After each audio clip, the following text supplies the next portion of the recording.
Hi, this is Russ Bleemer at Alternatives to the High Cost of Litigation. I edit it for the CPR Institute in New York, and John Wiley publishes us at altnewsletter.com.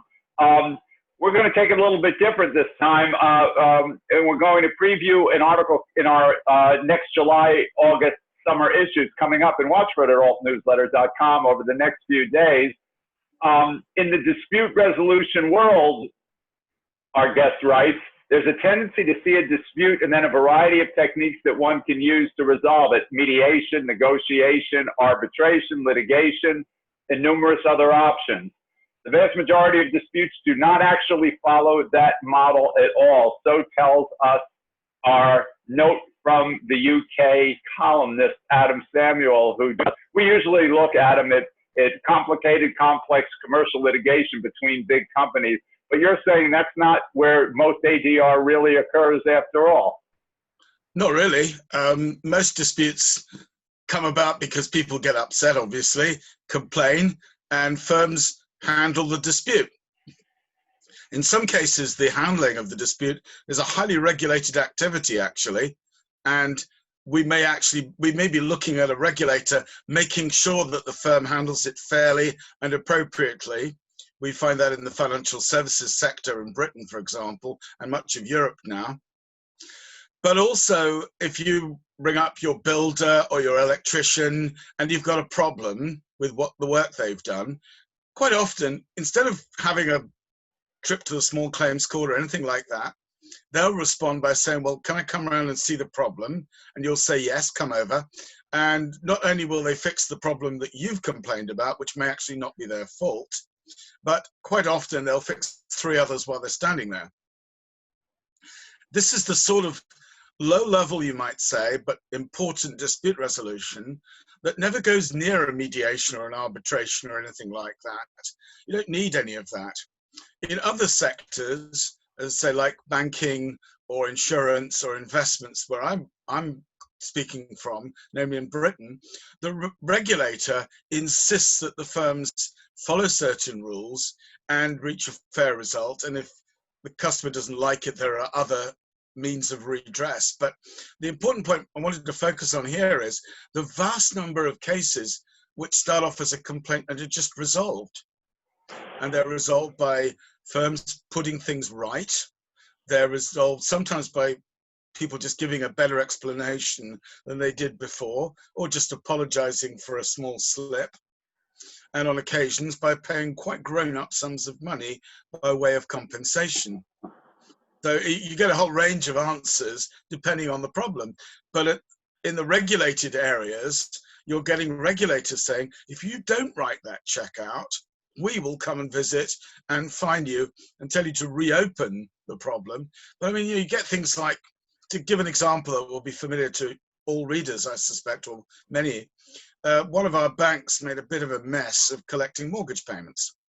They were not collecting enough. And when they discovered that problem, they went, oh, we better ask everybody to make up the money they haven't paid. They forgot to tell the regulator, who went absolutely bananas about it. The fine, by the way, is the Clydesdale case, if you need to look it up.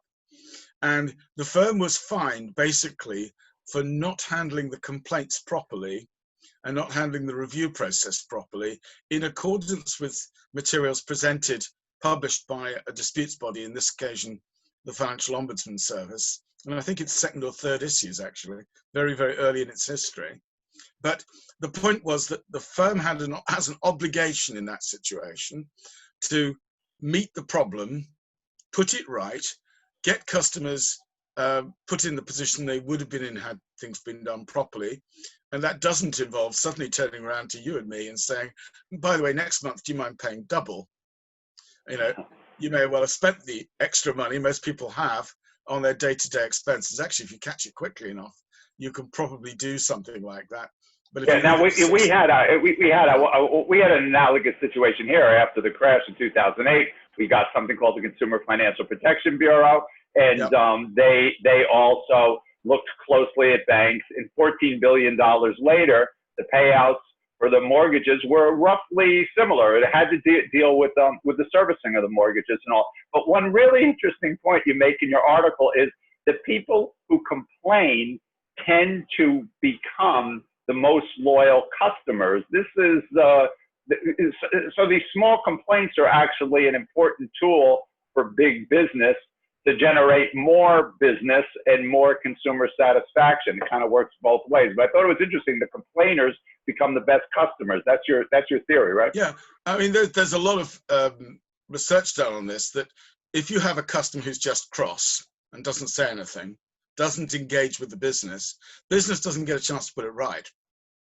Whereas a customer who's got exactly the same grievance, who tells the company, I've got a problem with you because of what you've done, if handled properly, and it's a big if the complaint is dealt with correctly and efficiently, with in the right sort of way, become much more loyal customers than the person that just went, well, you know, I didn't get a chance to engage.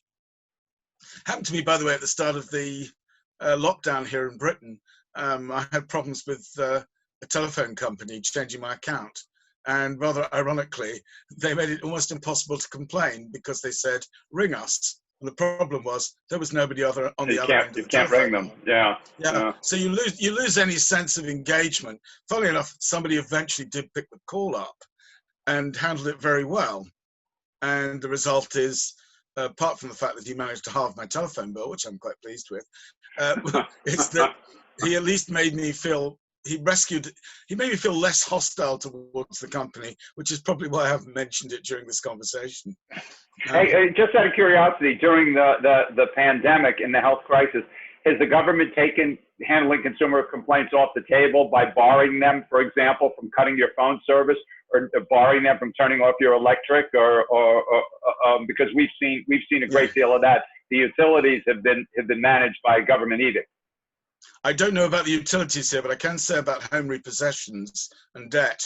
The regulator made it very, very clear very early on they did not expect to see any homes being repossessed, which makes a big difference. We actually have again, as part of this point about complaints being something that happens away from a courtroom or a mediation or anything like that, we changed our rule book, or in that we started regulating mortgages in 2004, and made it increasingly difficult. We make it more and more difficult every year for mortgagors to repossess properties, because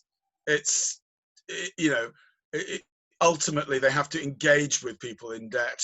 So that's part of our rule book anyway. And firms regularly get into trouble in the consumer credit space and mortgage space for not doing that properly. Now, that's not even necessarily handling a complaint, because there may not even be a dispute as such, because the customer's not really in a position to complain.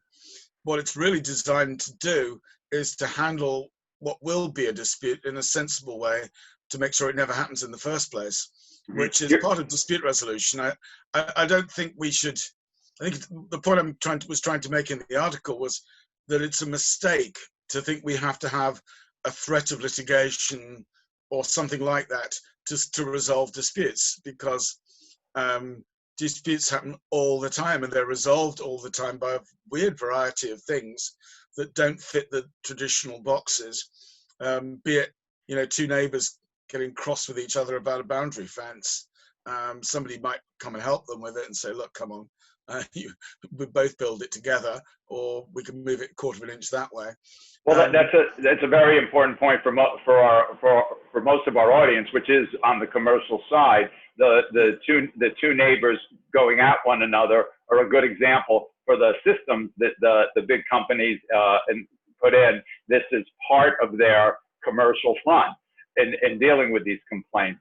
So it fits all very well in the system. You would go into the article, a series of staccato agency options for people to deal with complaints in the UK that was really interesting. But at the same time, the companies are the ones that are executing the path to resolution.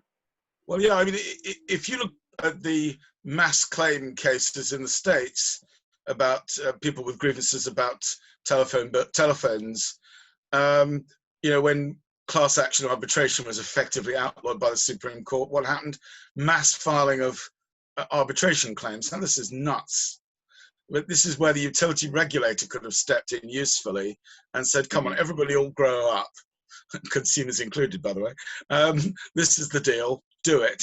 And in effect, firms that walk into these mass claims are in fact revealing the weaknesses of their own internal dispute resolution mechanisms or their complaints functions, because they're not able to cope with them in a sensible, more coherent way. And actually, on top of that, they're probably not learning from their mistakes either. Well, some of the older ones have, and what they do is provide heavy incentives so that those disputes just never ripen. That's what they're trying to do. Well, that's what you hope, and you hope that also people will think not so much that the disputes won't ripen, but that the charges or the issues that come up that cause the problems in the first place will be resolved. The UK had a big problem at one point with banks routinely writing off your charges that you complained about. But really, they shouldn't have been making the charges in the first place. And eventually, the regulator got around to saying to them, as part of your complaints function, you're required to do proper root cause analysis, get to the bottom of what the problem is. And the problem in most of these charges cases was banks not making it clear what the charge was. And I think there has been a distinct improvement in the quality of bank charging that we hadn't seen for many, many years before, when the bank started to get into trouble with the regulator, strangely. So the point is that if you just slough these cases off and go, they're nothing, there's also a danger in that you don't take them seriously enough to work out how to solve them in the future.